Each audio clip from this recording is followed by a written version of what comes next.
Hello అందరికీ ఈరోజు మనం కొత్తిమీర పచ్చడి ఎలా చేయాలో చూద్దాం. ముందుగా కొత్తిమీరని బాండీలో నూనె వేసుకొని వేయించుకోవాలి. ఇలా చింతపండు ఉడకబెట్టుకొని ఎండుమిరపకాయలని నూనెలో వేపి ఇలా మెత్తగా పౌడర్ చేసి పెట్టుకోవాలి. తర్వాత రోట్లో చేసుకునే వాళ్ళు రోట్లో చేసుకోవచ్చు, మిక్సీ వేసుకునే వాళ్ళు మిక్సీ వేసుకోవచ్చు. అందులో టేస్ట్కి తగ్గ సాల్ట్, చింతపండు పులుసు, చిన్నులపాయలు, ఆవు పిండి వేసి మెత్తగా నూరుకోవాలి.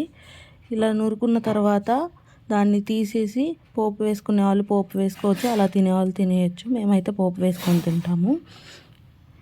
ఇంకా పచ్చడి అంతా చేయడం అయిపోయిన తర్వాత మేము రోట్లో అన్నం వేసుకొని కలుపుకొని తిన్నాము.